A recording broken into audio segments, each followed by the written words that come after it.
حضرت ابراہیم اور حضرت اسماعیل علیہ السلام نے اللہ کی بارگاہ میں دعا کرتے ہوئے عرض کیا، ربنا، اے ہمارے رب، وجعلنا، اور ہمیں بنا۔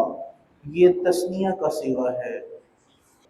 تثنیہ دو کے لیے دعا کی جاتی ہے۔ یہاں پر حضرت ابراہیم اور حضرت اسماعیل علیہ السلام دونوں ہی اپنے لیے دعا مانگ رہے ہیں۔ ربنا، اے ہمارے رب، وجعلنا، اور ہمیں بنا، مسلمین لکا، اپنی بارگاہ میں فرما بردار۔ اور یہ الفاظ دیکھیے کتنے گہرے ہیں، دعا کا انداز دیکھیے کتنا گہرا ہے۔ ربنا، اے ہمارے رب، وجعلنا، اور ہم دونوں کو بنا، مسلمین لک، اپنا فرما بردار، ومن ذریتنا، اور ہماری اولاد میں سے امتن، ایک امت بنا، مسلمتن لک، یا الہی جو تیری فرما بردار ہو۔ مسلمان کا معنی ہے فرما بردار ہونا۔ مسلمان کا معنی ایک یہ بھی ہے کہ اللہ کے حضور اپنی گردن جھکائے رکھنا۔ کتنا خوبصورت معنی ہے۔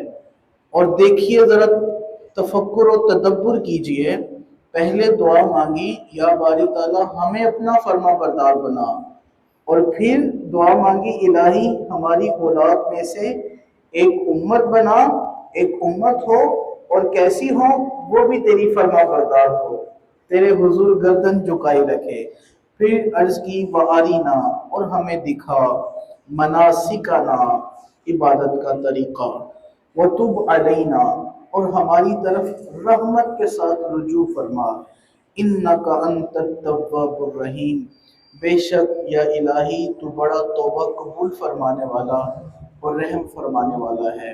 اس آیت مبارکہ میں تین چیزیں ہیں۔ پہلی بات یہ کہ جب انہوں نے دعا مانگی اپنے لیے، اور ساتھ میں اپنی اولاد کو بھی یاد رکھا، معلوم پڑا کہ اللہ کے فضل کے وقت، اللہ کی رحمت کے وقت اپنی ذریت کو یاد رکھنا، اپنی اولاد کو یاد رکھنا، یہ انبیاء کی سنت ہے۔ دوسری یہاں پر جو بات بیان کی گئی وہ یہ کہ یا الہی ہمیں عبادت کے طریقے سکھا۔ صاحب مفسر لکھتے ہیں، ایسی عبادت جو سیکھے بغیر کی جائے وہ عبادت ضائع ہو جاتی ہے، لیکن اگر عبادت کا طریقہ جان کر اس کو سیکھ کر کیا جائے تو وہی عبادت اللہ کی بارگاہ میں مقبول ہو جاتی ہے۔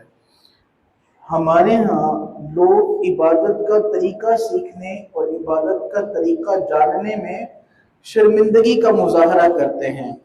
معلوم نہیں ہوتا کسی مسئلے کا تو کہتے ہیں، علامہ صاحب سے پوچھیں گے تو کیا کہیں گے کہ اتنی عمر آپ نے لا علمی میں گزار دی، اتنی عمر آپ نے دین سے دوری میں گزار دی، چلو کوئی بات نہیں، چلتا ہے گزارا، چلنے دیجئے۔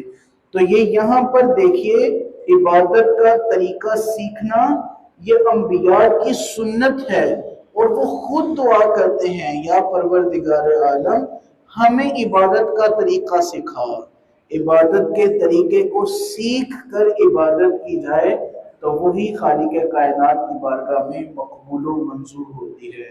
اور آخری بات جو یہاں پر ذکر ہوئی ہے اس آیت مبارکہ میں، اللہ کے دو پیارے رسولوں نے خالق کائنات کی بارگاہ میں بڑے خوبصورت انداز میں دعا کی، وَتُبْ عَلَيْنَا، اور ہماری طرف رحمت کے ساتھ رجوع فرما، إِنَّكَ أَنْتَ التَّوَّابُ الرَّحِيمُ، بے شک تو بڑا توبہ قبول فرمانے والا اور بہت رحم فرمانے والا ہے۔ یاد رکھیے، انبیاء علیہ السلام معصوم ہوتے ہیں، ہر قسم کے گناہوں سے محفوظ اور پاک ہوتے ہیں، مبرہ ہوتے ہیں۔ تو یہ یہاں پر اللہ سے توبہ کیوں کر رہے ہیں؟ یہاں پر اللہ سے معافی کیوں مانگ رہے ہیں؟ انہوں نے بتا دیا کہ اللہ سے معافی مانگتے رہنا یہی انبیاء کا طریق ہے، یہی انبیاء کا انداز ہے۔